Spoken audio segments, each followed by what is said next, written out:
Ideologi membantu kita memahami dunia dan mengelolanya. Teknologi adalah cara, bukan ideologi itu sendiri. Tatanan dunia yang kita nikmati saat ini pondasinya ideologi.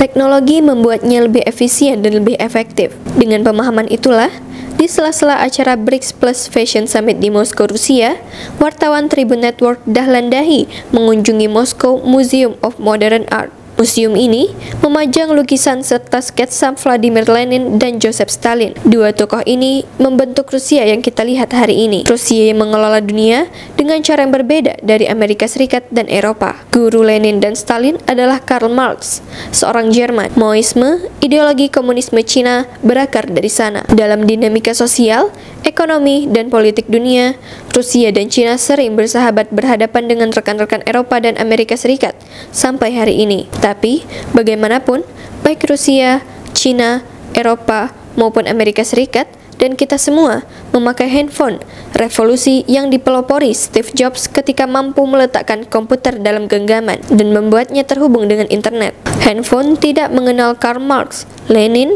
Stalin, ataupun Adam Smith, filsuf Skotlandia yang dianggap sebagai bapak kapitalisme. Kunjungan ke museum, juga ke Kremlin dan gedung teater Rusia yang terkenal Bolshoi, difasilitasi pemerintah Moskow, organizer dari BRICS Plus Fashion Summit, kegiatan yang sejatinya mempertemukan pelaku industri fashion dari lebih 60 negara Asia, Afrika, Timur Tengah, dan Amerika Latin. Moskow sedang diselimuti salju jam 11.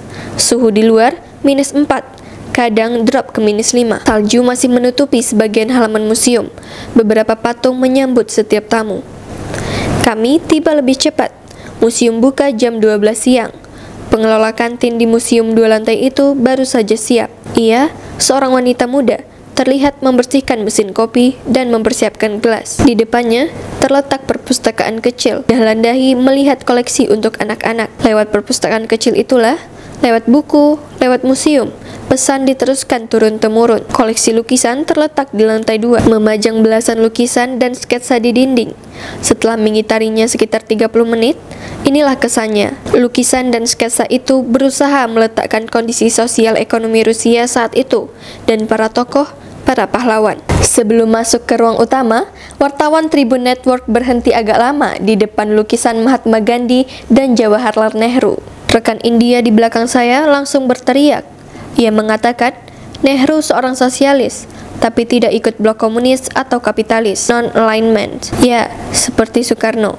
Keduanya adalah tokoh utama gerakan non-blok. Nama lengkap Gandhi adalah Mohandas Karamchand Gandhi. Nama Mahatma dari bahasa Sanskerta, yang berarti jiwa agung, disematkan kepadanya di Afrika Selatan. Gandhi menginspirasi tokoh-tokoh dunia lain seperti Nelson Mandela dan Martin Luther King.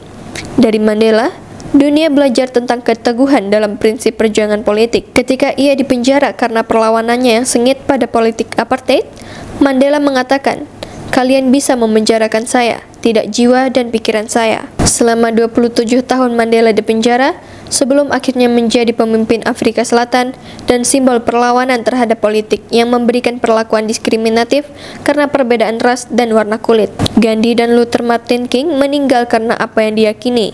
Keduanya ditembak. Memasuki ruang dalam, ketemulah kamar Lenin, lalu kamar Stalin. Lenin adalah tokoh utama Revolusi Oktober 1917. Revolusi ini simbol kemenangan rakyat, kaum buruh, dan kaum Bolshevik. Kelompok sosialis ini dikenal garis keras, yang percaya bahwa kemenangan harus direbut, bahkan dengan menggunakan senjata. Stalin bahkan menggunakan uang rampokan untuk perjuangan Bolshevik. Bersama Lenin, Rusia menuju komunisme. Stalin melanjutkan Lenin.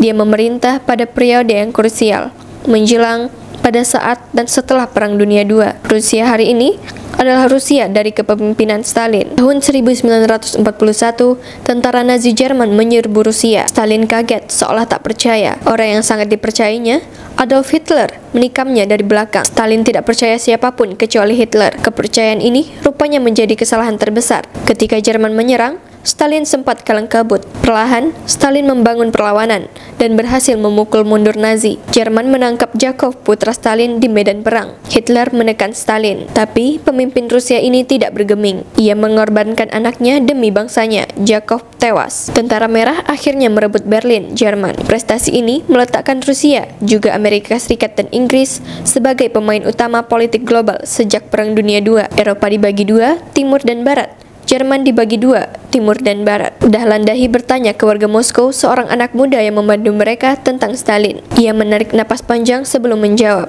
Kontroversial, katanya.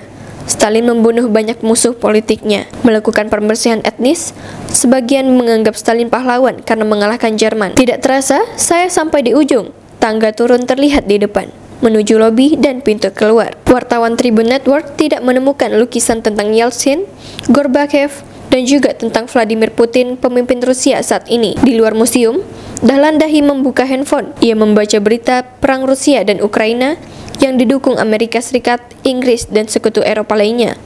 Perang belum selesai.